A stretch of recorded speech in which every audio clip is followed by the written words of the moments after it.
அனைவருக்கும் வணக்கம். முருகப்பெருமானின் அருளும் ஆசீர்வாதங்களும் அனைவருக்கும் கிடைக்கட்டும். இந்த பதிவில் நம்ம எதை பற்றி பார்க்க போகிறோம் அப்படின்னா, மிக முக்கியமான பதிவுன்னு கூட சொல்லலாம். முருகப்பெருமானோட வழிபாடில் மூத்த வழிபாடு அப்படின்னா வேல் வழிபாடு அப்படின்னு சொல்லுவாங்க. இந்த வேல் வழிபாடு பார்த்திங்க அப்படின்னா, மருந்து எப்படி நமக்கு நோய்களை தீர்க்க பயன்படுகிறதோ அதே மாதிரி இந்த வேல் மாறல் மந்திரம் பார்த்திங்க அப்படின்னா நம்மளுடைய அகம் புறம் சார்ந்த நோய்களையும் சரி செய்யக்கூடியது. சரிங்களா? முருகன் வேறல்ல, முருகன் கரம் பிடித்திருக்கும் வேல் கண்டிப்பாக வேறல்ல அப்படிங்கிறது தான் உண்மை. வினைகளை வேற இருக்கக்கூடிய வேலாயுதத்தை போற்றி வணங்கினால் சரிங்களா, நமது விருப்பங்கள் அனைத்தும் நிறைவேறும் அப்படிங்கிறது தான் உண்மை. முருகப்பெருமானின் அருளை பெறுவதற்கு மிக சக்தி வாய்ந்த மந்திரம் பார்த்திங்கன்னா இந்த வேல்மாறல் மந்திரம்.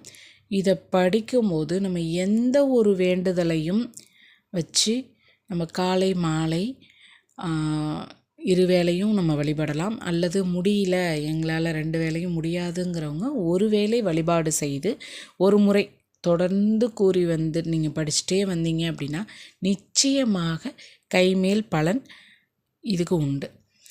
யாருக்குமே இந்த வேல் மந்திரத்தை நம்ம தொடர்ந்து படிக்கும்போது எந்த குறை இருந்தாலும் அதை தீர்த்து வைக்கும், வினைகளை தீர நன்மைகள் செய்யக்கூடியது. சரிங்களா? இதை நம்ம தொடர்ந்து 48 நாள் முருகனுடைய படம் வைத்து பூ வைத்து அதுக்கு ஒரு நிவேதனம் கண்டிப்பாக அதாவது பால் வைக்கலாம், அந்த கல்கண்டு பேரிச்சம்பழம் என்ன உங்களால் முடியுதோ அதை வச்சு, இல்லையா தினமும் சாதம் ஏதாவது செய்கிறீங்க அப்படின்னா அதை நீங்கள்லாம் சாப்பிட்றதுக்கு முன்னாடி எடுத்தோடனே அதை எடுத்து சாமிக்கு படைச்சிட்டு அதுக்கப்புறம் நீங்கள் இது பண்ணலாம். ஸோ தண்ணி அந்த நிவேதனம் இதை 48 நாள் வச்சுட்டு காலை மாலை 2 வேளையும் விளக்கேற்றி சாமி கும்பிட்டு இருவேளையும் வேல்மாறல் படித்தா ரொம்ப நல்லது. முடியல அப்படிங்கிறவங்க காலை மட்டுமாவது இல்லை மாலை மட்டுமா, இதை நீங்கள் எடுக்கிறத உங்களோட விருப்பத்தின் பேரில் எந்த நேரம் சௌகரியமாக இருக்குமோ அந்த நேரத்தை பயன்படுத்தி வேல்மாறல் படிக்க ஆரம்பிக்கலாம். சரிங்களா? இந்த வேல்மாறல் முருகன் படத்துக்கு முன்னாடி விளக்கேற்றி வச்சு நீங்கள் 48 நாள் தொடர்ந்து படிக்கும்போது நிச்சயமாக சொல்கிறேன், நீங்கள் எந்த ஒரு வேண்டுதலை வைத்து நீங்கள் படிக்கிறீங்க அப்படின்னா மனபயம் நீங்கணும், எதிரிகளுடைய தொல்லை போகணும், அதை என்ன நீங்கள் நினைக்கிறீங்களோ மன நிம்மதி வேணும் அப்படின்னு நீங்கள் நினச்சி உங்களுடைய வேலையில் முன்னேற்றம், உடல் ரீதியான நோய் தொந்தரவுகள்லேருந்து விலகிறது, இந்த மாதிரி எது படிச்சிங்கனாலும் அதீத சக்தி உண்டு நிச்சயமாக. அதே மாதிரி முருகனோட விசேஷ நாட்கள், அதாவது சஷ்டி, கிருத்திகை, விசாகம் அப்படின்னு நிறைய வருது இல்லையா, அந்த மாதிரி நாட்கள்லையும் நீங்கள் இந்த வேல்மாறல் படிக்கிறீங்க அப்படின்னா அது பார்த்திங்கன்னா பல மடங்கு சக்தியை கொடுக்கக்கூடிய ஒரு இதுவாக இருக்கும். சரிங்களா? உதாரணத்துக்கு நீங்கள் நான் நிறைய பதிவுகள் பார்த்துருக்கேன். இந்த மாதிரி வேல்மாறல் படித்தேன், எனக்கு அந்த மாதிரியான ஒரு தொந்தரவுகள் இருந்தது, நோய் தொந்தரவு இருந்தது, பட் டாக்டர் ஆப்ரேஷன் பண்ணணும்னு சொல்லிட்டாங்க, கண்ணில் பிரச்சனை இருந்தது, அந்த மாதிரியெல்லாம் நிறைய பதிவுகள் நான் பார்த்துட்டே இருப்பேன்.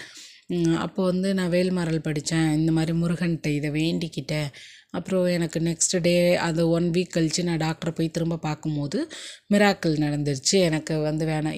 அப்போ படிக்கும்போது இதை நான் சந்தேகமாக பார்த்தது கிடையாது. ஏன்னா எனக்கு தெரியும் முருகனோட அருள் அந்த இது கண்டிப்பாக அவ்வளோ ஒரு பவரான ஒரு விஷயம் அப்படின்றது. பட் எனக்கு சுயமாக அந்த ஒரு சில நான் என் வாழ்க்கையில் நான் நிறைய பிரச்சனைகள்லேருந்து நான் வேல்மாறல் படிக்கும் பொழுது எனக்கு மீண்டு வந்திருக்கேன் அப்படிங்கிறது தான் நிதர்சனமான உண்மை. இருந்தும் எனது அக்கா, அதாவது எங்கள் சகோதரி, அவங்களுக்கு பார்த்திங்கன்னா உடல் ரீதியாக கொஞ்சம் பிரச்சனைகள் இருந்து ஹாஸ்பிட்டலில் அட்மிட் அப்படின்ற ஸ்டேஜ்க்கு அவங்க இருந்து வந்தாங்க. அப்போது அவங்கள நான் பலமுறை வேல்மாறல் படிங்க அப்படின்றத நான் சொல்லிகிட்டே இருந்தேன். ஹாஸ்பிட்டலில் இருக்கும்போது படிக்கக்கூடிய சூழ்நிலை இல்லாததுனாலையும் கேட்கவாது நான் செய்ய சொன்னேன். ஸோ செஞ்சுட்டு இருந்தாங்க, படித்தாங்க. அப்போ பார்த்திங்கன்னா டாக்டர் டெஸ்ட் எடுக்கணும், ஒரு மிகப்பெரிய ஒரு டெஸ்ட் எடுக்கணும்னு சொல்லிட்டாங்க. இங்கே எல்லாத்துக்குமே ஒரு வித பயமும் கூட, என்னடா இந்த டெஸ்ட் எடுக்க சொல்கிறாங்களே அப்படிங்கிற மாதிரியான ஒரு பயம் இருந்தது. அப்போது வேல்மாறல் படிச்சுட்டு அவங்க போய் எடுக்கும்போது அந்த டெஸ்ட் எடுக்கணும், அதுக்கு தகுந்து நீங்கள் ரெடியாகி வாங்க அப்படின்னு சொன்ன டாக்டர் வேல்மாறல் படிச்சுட்டு எல்லாம் முடித்து போகும்பொழுது அதை வந்து இல்லை, இந்த டெஸ்ட் உங்களுக்கு தேவைப்படாது, நீங்கள் மாத்திரை மட்டும் சாப்பிட்டா போதும், இந்த டெஸ்ட் வந்து தேவையில்லாமலாம் நாங்கள் எடுக்க சொல்ல மாட்டோம், இது உங்களுக்கு தேவைப்படலை அப்படி சொல்லி மார்னிங்கில் எடுத்த டெஸ்ட்டு ப்ளட் டெஸ்ட் மூலயமா அதை வந்து இது பண்ணிவிட்டு ரியலைஸ் பண்ணி அதை வேண்டாம் அப்படின்னு சொல்லி நிறுத்திட்டாங்க. ஸோ அது எனக்கு கண்கூட நான் உணர்ந்த அந்த விஷயம் வந்து இப்போது ரீசெண்டாக. ஸோ அப்போ எனக்கும் முருகனோட இது வந்து எங்கள் லைஃப்லேயுமே வந்து மிராக்கிள் நடந்திருக்கு. ஸோ இதையும் நான் உங்களுக்கு அதனால தான் என்னுடைய சேனலில் இப்போ கொஞ்ச நாளாகவே நான் வந்து பதிவு எதுவுமே கொடுக்கல. இதை வந்து கண்டிப்பாக நம்ம சேனலில் சொல்லணும் அப்படிங்கிறதுக்காக தான் நான் இதை சொல்லியிருக்கேன். ஸோ அந்த அந்த ஆனந்தத்தையும் உங்கள்கிட்ட எல்லாத்துக்கிட்டையுமே நான் ஷேர் பண்ணணும் அப்படிங்கிறதுக்காக தான். ஸோ நிச்சயமாக நம்பிக்கையோட முருகப்பெருமான முழு சமர்ப்பணம் சங்கல்பம் எடுத்துக்கொண்டு 48 நாள் தொடர்ந்து, இதில் லேடிஸ் வந்து மாதவிடாய் வருது அப்படின்னா அந்த 4 டேஸ் அந்த 5 டேஸை வந்து ஸ்கிப் பண்ணிவிட்டு சரிங்களா, தொடர்ந்து அப்போ நீங்கள் ஒரு 11 நாள் படிச்சிருக்கீங்க அப்படின்னா மீதி அந்த 5 டேஸ் வருது அப்படின்னா அந்த 5 டேஸை விட்டுட்டு திரும்ப 6வது நாள் நீங்கள் ஆரம்பிக்கும் போது 12வது நாளாக கணக்கு எடுத்துக்கோங்க. தொடர்ந்து படிங்க, நிவேதனம் வைத்து முருகப்பெருமான முழு சமர்ப்பணத்தோடு வேல்மாறல் படிக்கும் பொழுது நிச்சயமாக நான் சொல்கிறேன், 48 நாள் வரைக்கும்லாம் நீங்கள் வெயிட் பண்ணணுங்கிறதே கிடையாது. ஒரு 1 or 2 வீக்ஸ்லேயே உங்களுக்கு வந்து நிறைய சேஞ்சஸ் வரும். எந்த வேண்டுதலாக இருந்தாலும் நியாயமான அனைத்து கோரிக்கைகளுக்கும் முழு அன்புக்கு அடிமையானவர் முருகப்பெருமான்.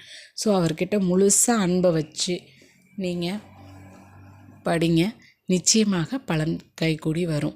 இந்த வேல்மாறல் வந்து பார்த்திங்கன்னா, திருத்தணியில் உதித்தருளும் ஒருத்தன் மலை விருத்தனது உளத்தில் ஒரே கருத்தன்மையில் நடத்துகுகன் வேலே அப்படின்னு ஆரம்பிக்கும். அதை 12 முறை நீங்கள் சொல்லணும். அடுத்து ஒவ்வொரு பாடல் வரிகளுக்கும் அடியில் வந்து திரு அப்படின்னு சொல்லி பிராக்கெட் பண்ணியிருப்பாங்க. ஸோ அந்த இடத்துலையும் இந்த திருத்தணியில் உதித்தருளும் அதை வந்து நீங்கள் சொல்லணும். அதே மாதிரி பாடல் முடிகிறப்போ 12 முறை சொல்லி முடிக்கணும். இதை தொடர்ந்து நீங்கள் இந்த மாதிரி தொடர்ந்து படிச்சுட்டு வாங்க, நிச்சயமாக பலன் வரும். இந்த பதிவு உங்களுக்கு பிடிச்சிருக்கு அப்படின்னா உங்கள் ஃப்ரெண்ட்ஸ் அண்ட் ஃபேமிலி எல்லாத்துக்குமே ஷேர் பண்ணுங்கள். மீண்டும் ஒரு நல்ல ஒரு பதிவோடு நான் சந்திக்கிறேன். நன்றி, வணக்கம்.